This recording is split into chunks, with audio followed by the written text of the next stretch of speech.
श्री सद्गुरु देवाय नमः। भाइयों बहनों, जीवन में चाहे कैसी भी परेशानी हो, कोई भी संकट आ जाए, जीव को कभी अशांत नहीं होना चाहिए। उसको अपने प्रभु और उसके पावन नाम पर पूरा भरोसा रखना चाहिए। जब भी आप भगवान को भाव और विश्वास के साथ पुकारते हैं तो प्रभु जरूर सुनते हैं। इसमें किसी बात का कोई संशय नहीं है। जीव को एक बात कभी नहीं भूलनी चाहिए कि जब तक हमारा नाम जप के प्रभाव से प्रारब्ध नष्ट नहीं होगा, तब तक हमारे जीवन में कोई उजाला नहीं होगा। इसमें कितना समय लग जाए कोई नहीं जानता। एक दिन में भी हो सकता है या फिर 1 साल। हमको परेशान नहीं होना चाहिए। हमारा काम निरंतर नाम जप करना है, क्योंकि उससे ही जीवन के सारे संकट कटेंगे।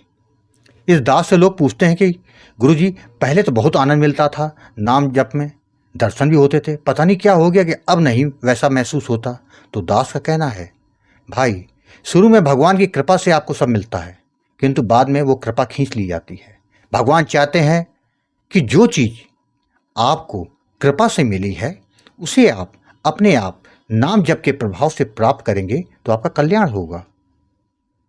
दास आपसे करबद्ध निवेदन करता है कि जितना ज़्यादा से ज़्यादा नाम जप करेंगे उतना ही आपका कल्याण होगा।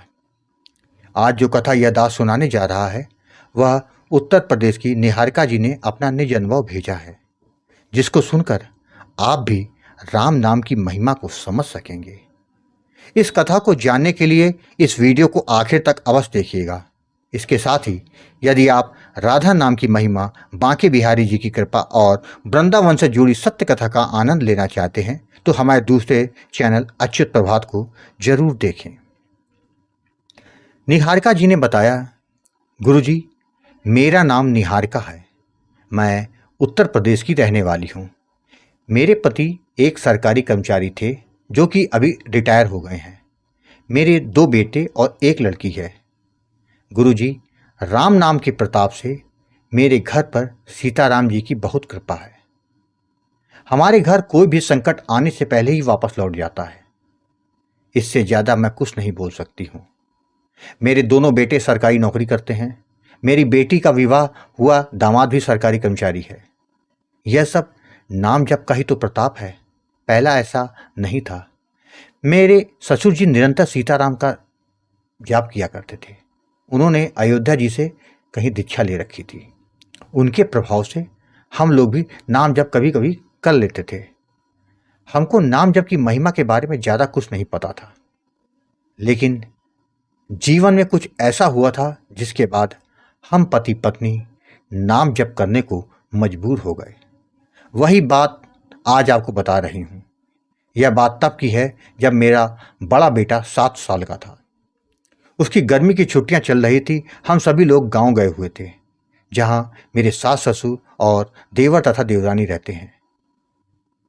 एक दिन की बात है, मेरा बेटा अपने दोस्तों के साथ खेलते खेलते गांव में लगे जंगल की तरफ चला गया, जहां वो रास्ता भटक गया और जंगल में खो गया। बाकी लड़के जो कि गांव के ही थे वो सभी तो वापस आ गए थे, किंतु मेरा बेटा नहीं आया। दिन से रात हो गई, किंतु मेरे बेटे का कोई पता नहीं चल रहा था। मेरे पति और देवर गांव के कुछ लोगों के साथ जंगल की ओर उसको ढूंढने गए। काफ़ी देर ढूंढने के बाद जब बेटे का कोई पता नहीं चला तो सब लोग निराश होकर घर वापस आ गए। घर में तो जैसे रोना पीटना सब शुरू हो गया था। समझ में नहीं आ रहा था कि क्या करें। इन सब के बावजूद मेरे ससुर जी एकदम शांत बैठे थे। मेरी सास ने जब उनसे पूछा तो वह बोले, परेशान मत होना, मेरे सीताराम जी के होते कुछ गलत नहीं होगा। यह उनका आत्मविश्वास था। उनका नाम जप शांत भाव से चल रहा था, जैसे घर में कुछ हुआ ही न हो। कुछ देर के बाद दरवाजे पर दस्तक हुई तो मैंने ही जाकर दरवाजा खोला था। गांव का एक व्यक्ति दरवाजे पे खड़ा था। उसके साथ मेरा बेटा था। अपने बेटे को देखकर मैंने उसे गले से लगा लिया और मैं बहुत रोई। मेरे पति भी आ गए। उन्होंने पूछा कि यह कहाँ मिला आपको? तो उन्होंने कहा कि आपके घर ही आ रहा था, एक आदमी और एक औरत के साथ ये आ था। उन्होंने मुझसे कहा कि यह बच्चा जाकर दे आना। वो दोनों देखने में बहुत खूबसूरत थे। जो आदमी था उसके हाथ में धनुष बाण था, मुझे बड़ा अजीब सा लग रहा था कि आज के समय में धनुष बाण लिए हुए। मेरे ससुर ने जैसे ही सुना वह बोले कि वो कहाँ मिले। उसने जिस तरफ इशारा किया मेरे ससुर उस तरफ दौड़ पड़े। कुछ देर के बाद जब वो लौटे तो उनकी आंखें भरी हुई थी। उन्होंने उस व्यक्ति के पैरों को छुआ तो वह बोला, चाचा जी आप ये क्या कर रहे हैं? तो ससुर जी ने कहा, तुमने आज मेरे सीताराम जी को देखा है, मुझे आज तक उनके साक्षात दर्शन नहीं हुए। हम सभी वहीं स्तब्ध खड़े रह गए। मेरे पति ने ससुर जी को घर के अंदर ले गए। उसके बाद उन्होंने बेटे से पूछा क्या हुआ था। तो उसने कहा, हम खेलते खेलते झाड़ी में छिप गए ताकि सब लोग मुझे ढूंढे, किंतु काफ़ी देर जब कोई नहीं आया तो मैं बाहर निकल आया, किंतु मुझे वहाँ कोई दिखाई नहीं दिया। अंधेरा भी होने लग गया था। मैं डर गया। उसी समय एक कुत्ते जैसे जानवर जिसकी आंखें लाल लाल थी वो मेरे पास आने लगा। तो मैंने सीताराम सीताराम का जाप करना शुरू कर दिया, जो कि दादाजी ने मुझे सिखाया था कि जब मन घबराए तो सीताराम जी का जाप करने लगना। उसी समय एक बड़ा सा बंदर आ गया। उसको देखकर वह जानवर तो भाग गया। वह बंदर आया और उसने मेरा हाथ पकड़ लिया। मैं तो डर के मारे कांपने लगा। मुझे लग रहा था कहीं वो मुझे काट डाले। कुछ दूर चलने के बाद एक अंकल आंटी वहाँ से आ रहे थे। वह जब पास में आए तो बंदर ने मेरा हाथ छोड़ दिया और वहाँ से चला गया। उसके बाद वह आंटी आई। उन्होंने मुझसे कहा, आपकी मम्मी पापा बहुत परेशान हैं, चलिए आपको घर छोड़ आएं। वह आंटी और अंकल बहुत सुंदर थे। यह सुनकर मेरे ससुर ने कहा कि यहाँ लकड़बग्घे का बहुत आतंक है।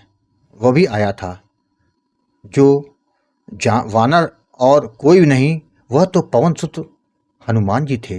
हनुमान जी ने इसके प्राणों की रक्षा करके सीताराम जी के हवाले कर दिया और मेरे सीताराम जी इसे यहाँ छोड़ने आ गए। यह सब सुनकर तो मेरे पैरों तले जमीन खिसक गई।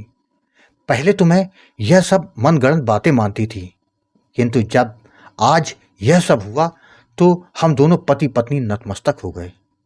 हमें आज लगा कि मेरे ससुर के सीताराम नाम का जप का फल है, जो मेरे बेटे ने भगवान के दर्शन किए और उसके प्राणों की रक्षा हुई। जिसके बाद हम दोनों अयोध्या जी गए और वहाँ जाके हमने दीक्षा ले ली।